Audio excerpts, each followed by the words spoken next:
Neymar, la première chevauchée de Neymar qui va aller chercher à l'opposé. Et une balle de but déjà pour Daniel Alves. Neymar Alves, le duo d'enfer, le duo brésilien. Ils ont pris le pouvoir dans la capitale, affolé le marché estival des transferts, redimensionné les contours du PSG. Dani Alves et Neymar sont aussi les 30e et 31e joueurs brésiliens de l'histoire du club, les derniers d'une longue série.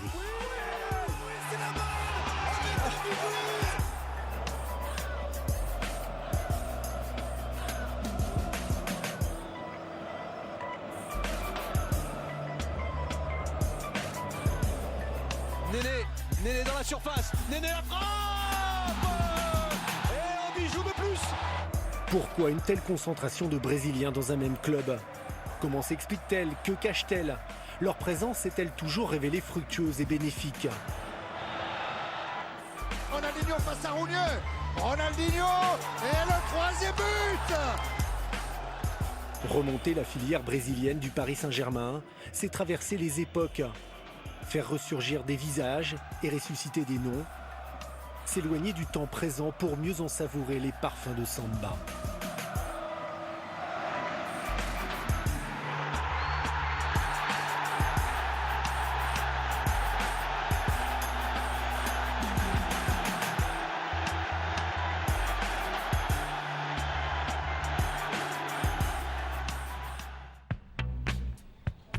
C'est peut-être en poussant les portes d'une boutique à Sao Paulo que l'on mesure le mieux le changement de popularité du Paris Saint-Germain.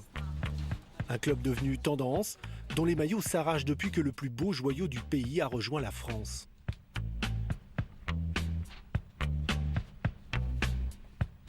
Infantil, tamanho 10, eu botei a preta por agora, tá? Que é a M, no caso. E a azul, eu só preciso confirmar se eu não tenho alguma dela no estoque no infantil. Les retombées marketing d'une histoire commune qui a soudainement rejailli cet été et qui fait aujourd'hui du PSG, avec ses 5 internationaux, le club le plus auriverdé de la planète. Aí já jogou Ronaldinho, Nenê, então agora o Neymar tá nessa crescente. E se eu te perguntar, você torce pro PSG? Não. Agora eu torço, né? Por causa do Neymar. Mas nunca torci, não. Valeu, hein? Obrigado. Falou, até Bom mais. final de semana. Tchau, tchau, pessoal. Tchau, tchau. E se Paris? E se Paris? É isso? E se c'est Paris? Faz isso. Tchau, tchau. Aussi étrange que cela puisse paraître, l'histoire d'amour entre Paris et le Brésil est peut-être née ce soir-là au stade Vélodrome, au cours d'un OM PSG que l'on ne nomme pas encore Classico. Michel Denisot vient d'accéder à la présidence du club parisien. Avec Canal, quand on a repris en main le PSG, l'idée c'était aussi que l'équipe ressemble à Paris, qu'elle soit spectaculaire, flamboyante. Et quand on parle football, flamboyant, spectaculaire, on pense tout de suite au Brésil. Les deux recrues de l'été sont arrivées dans les bagages d'Arthur Georges, 2 défenseurs centraux nommés Giraldao et Ricardo. Et Papa qui a le ballon maintenant. Papa au débordement sur Ricardo, centre de Papa, sortie de but. Ricardo sera beaucoup plus difficile à passer que Giraldo. C'était pas le même prix non plus lorsque les nouveaux dirigeants de PSG sont allés faire leur marché au Portugal. On s'est focalisé sur les Brésiliens parce que premièrement ils avaient le talent.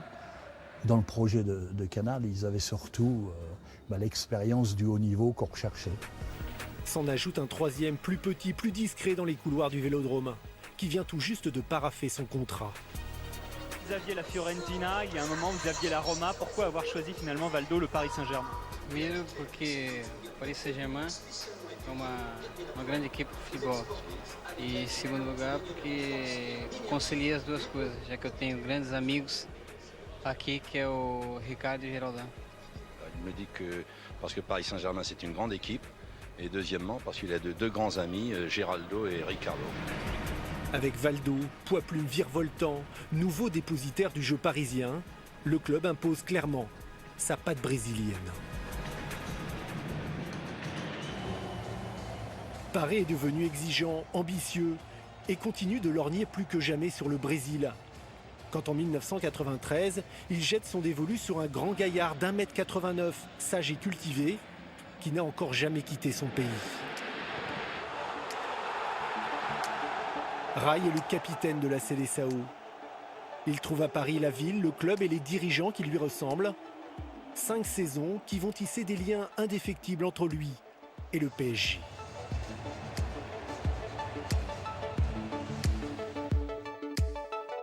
Les 3 Brésiliens, Ricardo, moi et Valdo. 2 compatriotes qui ont joué un rôle déterminant dans sa venue. Une fois que j'étais au PSG, on m'a raconté l'histoire que Michel Denisot a parlé dîner avec Valdo et Ricardo. Il disait qu'il a entendu parler que Marseille voulait essayer Rai et que Valdo et Ricardo disaient on est mort là. S'il va à Marseille, on est mort. Et là, ça a donné encore plus de force pour que Michel Denisot vienne me chercher. J'ai toujours discuté avec eux pour savoir si les idées qu'on avait étaient bonnes et donc les choix étaient faits un peu en commun. C'est comme ça que c'est avec Ricardo et Valdo et après donc l'avenue de Rai était assez évidente, quoi. C'était l'un des plus grands joueurs brésiliens de l'époque. Le premier contact qu'on a avec lui, c'est tout de suite, on voit tout de suite que c'est une personne qui a un charisme, qui est intelligent et qui sait ce qu'il veut en fait. Ricardo et Valdo disaient Rai, dans sa reconversion, il pourrait peut-être être président du Brésil un jour.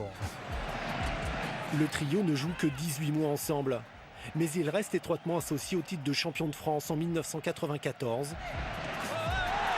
Marche au pied à tous les succès parisiens des années 90.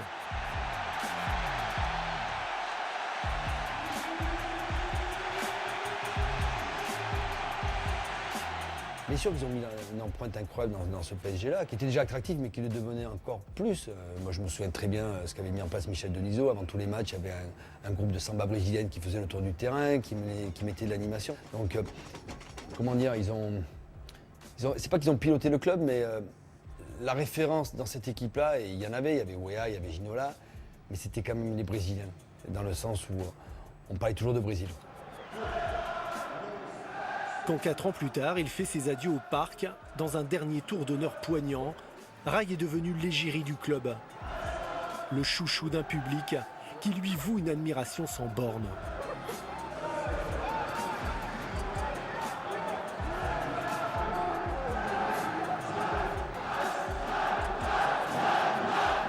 Il y a toujours eu une belle histoire d'amour entre Paris et Brésil.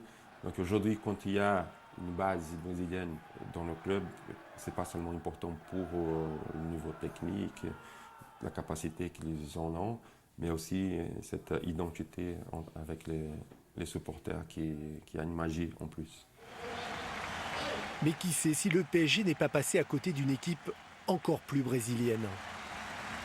Quand ils ont vu qu'il y avait Rai, qu'il y avait Ricardo, qu'il y avait Valdo, vous savez, quand ils se retrouvent en sélection, ils parlent entre eux. Ils parlent, eux, ils se disent, non, Paris c'est formidable, il y a un projet sportif, il y a la ville qui est belle, les dirigeants sont sympas, ça appartient à une télé.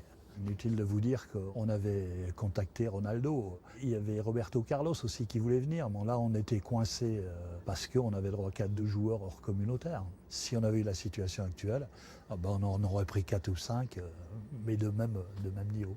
Très franchement, si j'avais pu en avoir 11, j'en aurais fait 11. Il se trouve aussi que Canal+ ne veut pas déséquilibrer le championnat, ni froisser les supporters marseillais. À notre époque, c'était l'argent de la chaîne qui finançait le PSG. Donc les abonnés qui étaient en dehors de Paris, ils pouvaient dire il y a des limites, quoi. Et effectivement, il y avait des limites. On dit qu'il est plus fort que Ronaldo. Notre premier invité du soir est Ronaldinho. Il faut attendre 3 ans pour que le Paris Saint-Germain réenclenche la machine à rêve. Le plus beau prodige brésilien de son époque a 21 ans quand il choisit Paris comme première destination européenne d'une carrière qu'on imagine déjà glorieuse.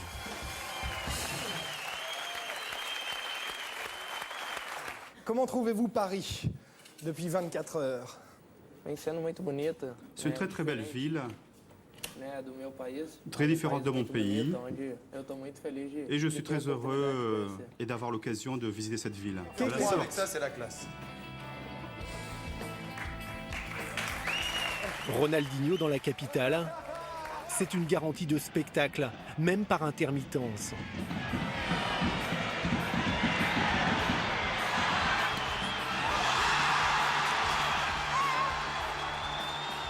Não é nada fácil.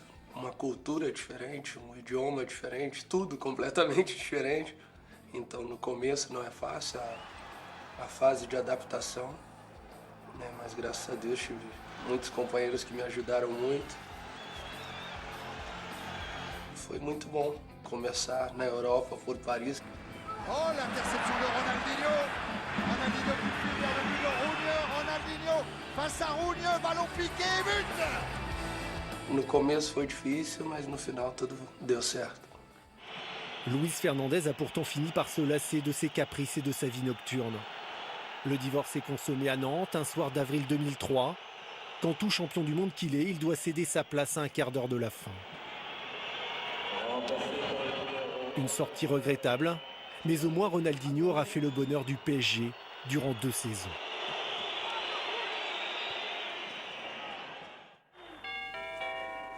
Dès sa création en 1970, le Paris Saint-Germain avait déjà tenté d'attirer le plus grand footballeur de son époque.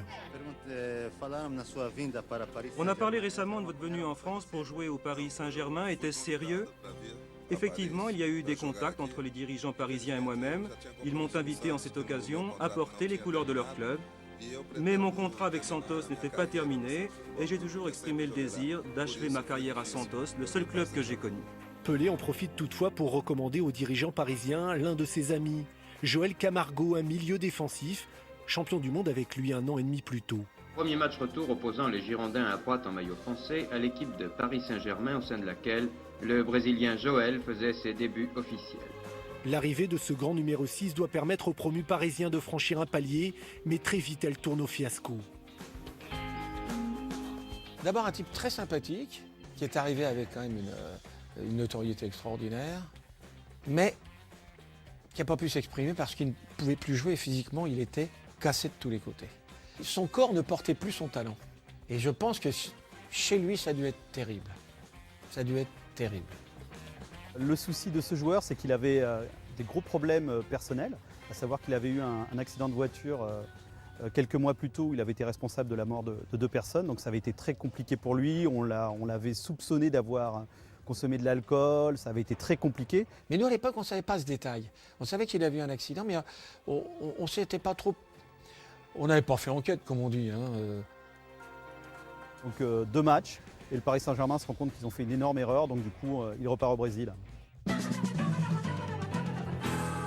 Armando Montero est connu pour 2 choses. Avoir signé cette samba et marqué à l'occasion du premier match du PSG au Parc des Princes, un soir de novembre 1973. Trajectoire improbable d'un joueur aux multiples talents. Un jour au camp des loges, il y a un joueur brésilien qui arrive, qui s'approche discrètement de Juste Fontaine et qui lui dit « Bonjour, je m'appelle Armando Montero, je suis un joueur brésilien, j'aimerais jouer au PSG ».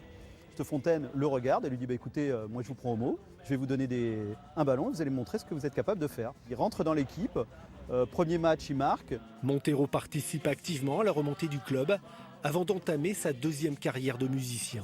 Plutôt que de partir, il décide de s'installer dans le sud de la France. Et alors là, il devient chef d'orchestre pour un groupe de samba, il fait des disques de musique, un destin incroyable pour un joueur de foot. Il n'est pas le seul à n'avoir laissé aucun souvenir ou si peu dans la capitale. Qui se souvient d'Edmilson débarqué de Porto en 1997, nanti d'une solide réputation, qui ne jouera que 14 matchs pour Paris. C'est difficile de parler de moi. Disons que je suis un joueur rapide, j'ai une certaine facilité à dribbler, et je mets aussi quelques buts. Qui se rappelle d'Adelton, attaquant grand espoir du football brésilien, qui mettra près d'une saison pour ouvrir son compteur en Ligue 1. C'est son premier but en championnat, il n'avait pas encore marqué.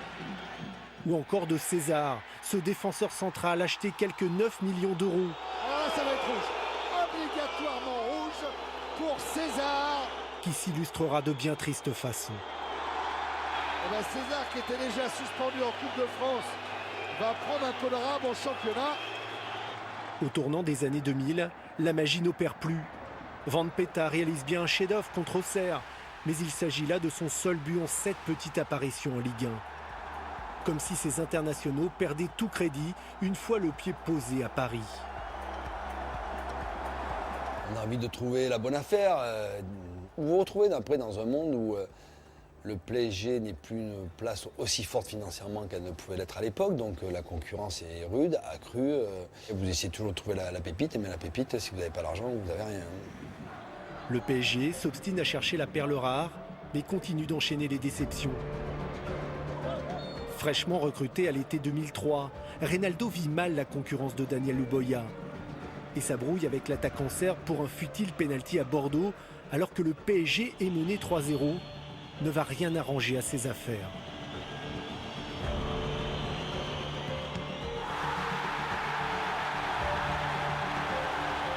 Le sommet est atteint au cours de l'hiver 2008. Pour Sousa et Everton, passer directement de la chaleur de Sao Paulo au frima du camp des loges, la romance se termine pratiquement avant d'avoir commencé. Ça a été fait dans l'urgence, dans la précipitation, dans la panique totale. Ça s'explique aussi que quand on prend des Brésiliens en janvier, on sait très bien qu'il faut un minimum d'adaptation. Comme on les a mis dessus dans le grand bain, mais ils ont explosé de suite. C'est normal, ils sont pas bons. Ils étaient pas bons. Eh bien, Brésilien, plus jeune, moins expérimenté, va en remplacer un autre. Everton ignore alors qu'il dispute là son unique match de championnat. Le problème, c'est qu'il y en a un qui s'appelait Everton qui a dit qu'il avait un peu des similitudes avec Robinho. C'est lui qui s'est comparé à Robinho. On n'a pas la prétention de dire qu'on avait fait des bonnes affaires, surtout pas. On savait qu'on prenait des joueurs moyens, mais c'est dans la panique totale que cette décision a été prise et je crois que tout le monde la regrette. Ouais. Marco Ceará garde une foi et une fraîcheur enviables. À 37 ans, celui qui continue de jouer dans un modeste club de 2e division brésilienne a tout connu avec le Paris Saint-Germain. Só boas lembranças. Foram 5 anos aí, 198 partidas pelo clube. Hoje sendo o quinto, pelo menos por enquanto sendo o quinto brasileiro, né, que mais vestiu a camisa do clube. Pour lui aussi, l'histoire aurait pu mal tourner. Quand il se rend coupable d'une grossière erreur contre Caen, 4 mois seulement après son arrivée. Symbole alors d'un PSG qui flirte avec la relégation. E aí eu estava sozinho com o atacante e fui tentar driblar, né, sair driblando e tropecei na bola, escorreguei, foi uma catástrofe. Depois eu tive uma reunião com o integrante da torcida organizada, né? Mas ele foi até o centro de treinamento e falou, né, para mim claramente, ó, aqui o futebol é profissional, não é igual o futebol da Amazônia, então ele tem aquela visão, né? Realmente rebaixou assim o futebol brasileiro, aquele futebol lá da Amazônia que vocês jogam de qualquer jeito.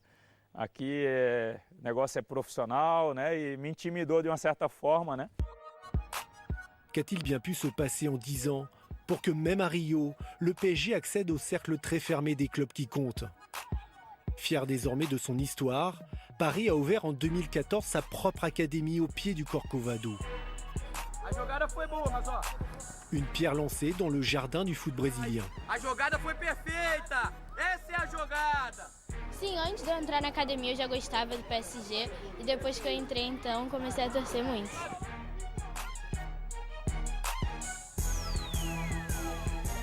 Não conheço muitos, mas eu gosto do Neymar e do Thiago Silva também. O Maxwell, o Thiago Silva, o Marquinhos, o Daniel Alves que chegou agora também, o Neymar, o Lucas Moura, Eles sabem tudo. todos. Le PSG n'a pas la prétention de trouver dans les beaux quartiers de Botafogo la future vedette du foot brésilien, mais bien de développer une notoriété qui a déjà décuplé cet été. Eu acho que já está até superior ao Barcelona. Você sabe porque meu filho joga aqui e a gente vive muito jogos do Paris. Eu acho que já no Brasil a torcida maior acho que já é do Paris.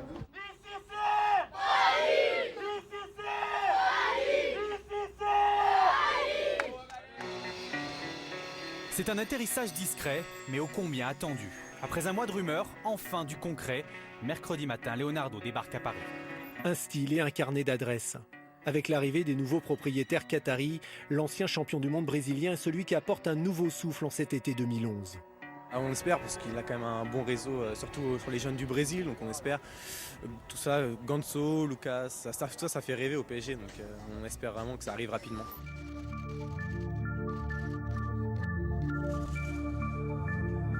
aujourd'hui, je suis vraiment heureux et j'ai toujours pensé qu'un jour, je pouvais revenir. Leonardo n'a joué qu'une saison au PSG. Mais il a laissé au parc une empreinte indélébile qui l'amène presque naturellement à endosser le costume de directeur sportif quand les nouveaux propriétaires lui en font la proposition. Un homme ambitieux, convaincu des atouts du club, qui va s'attacher en 2 saisons à bâtir une équipe de classe mondiale et à repenser de fond en comble toute l'organisation du club. Le club aujourd'hui, si on pense Paris Saint-Germain, qu'est-ce qu'il y a? Il y a une marque. C'est Paris Saint-Germain, il y a la ville qui c'est Paris.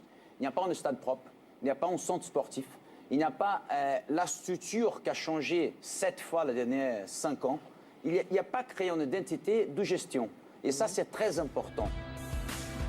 Pour Leonardo, le club mérite mieux que ce qu'il a eu jusqu'à présent. Et il va miser sur l'attrait pour Paris des footballeurs brésiliens.